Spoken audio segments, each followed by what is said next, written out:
Industrial's up about 333 points. What a difference 24 hours makes. So we put it in the two-day chart to really kind of articulate and show you how this goes. The Dow is staging this pretty significant comeback, and at this point, recouping, would you say, nearly recouping all of the losses from yesterday. The S&P and the NASDAQ have already fully bounced back. We're up 329 for the Dow. The number that we need to hit is up 391. That's how much we lost yesterday. To the floor show. Bring in the traders. Guys, is there a trade that can withstand all these crazy market swings? And we like to call them the flash dips. But Teddy, you first, because to lose 300 and change yesterday, 400 rather, and then to gain back almost all of it is certainly a tough way for an investor to kind of feel the landscape.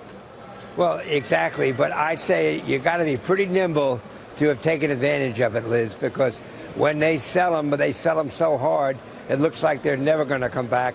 And then here we get complete reverse in all the issues that basically drove them down yesterday have not gone away, but certainly the life cycle in terms of the stock market evaporated overnight, and the day's not over yet. But we have a shot at getting at least most of that back from yesterday, if not even more. We got GDP numbers. It was sort of the second print of first quarter GDP, missed by about 0.1%. We saw a growth rate of about, 2.2%. The expectation or the initial estimate was 2.3%. Luke, does that concern you at all?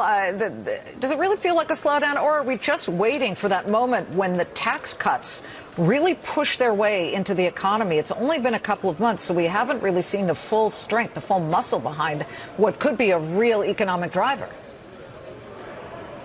Yeah, the GDP numbers didn't really blow anyone out of the water, but I mean, it seems like things are going better. But I don't know. I kind of think that the whole tax thing's already baked into the market, and now we have the Italian debt, and I think we're going to see a lot of what we saw when we were talking when Greece was in trouble. We're going to have big days, big ups, big downs. But if you remember, to our surprise, the market did go up. Once they got solved, or quasi-solved, whatever you want to call it, the market did crawl up higher.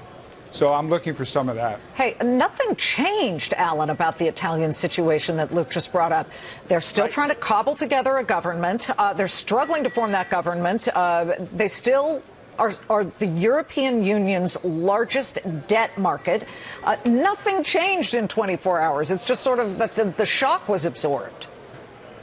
Right. I think it just sunk in. Now, Italy's GDP is equivalent to the number 5 state in America, so it's not going to have a global impact. And I think people thought that through a bit. But I want to talk about this snapback attack. This is 3 Tuesdays in a row that we had big downturns. Now, big point downturns, maybe only 1.5%, but it got everybody's attention. And every time it's bounced back. So we're seeing healthy market reaction. Now, you asked the question, how to ride through the ups and downs. I'm an options trader. I look at options that have 3 to 6 months of time.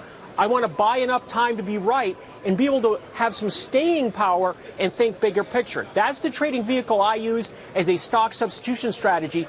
Buy an in-the-money call that's going to act like the stock and just be able to ride some waves. Teddy, these are big waves to ride. A 300-point wave yesterday to the downside.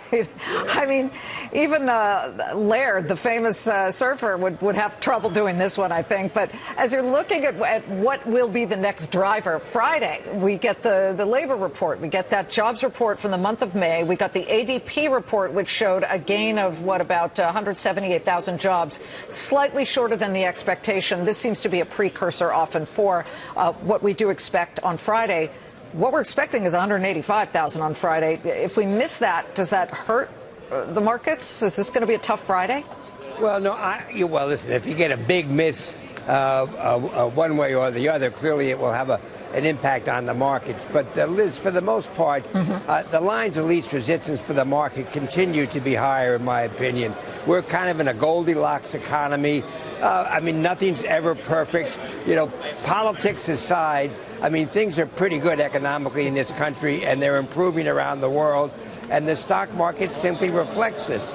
We've had a change. Interest rates are moving higher. So it's sort of a move to normalcy. So we're getting this backing and filling, which is a little breathtaking from time to time. But I do think the overall direction is up for the market, not down. All right. Well, the bulls like to hear that. Teddy, thank you very much. Teddy, Alan, Luke, we'll see you next time. So we just told you, we showed you the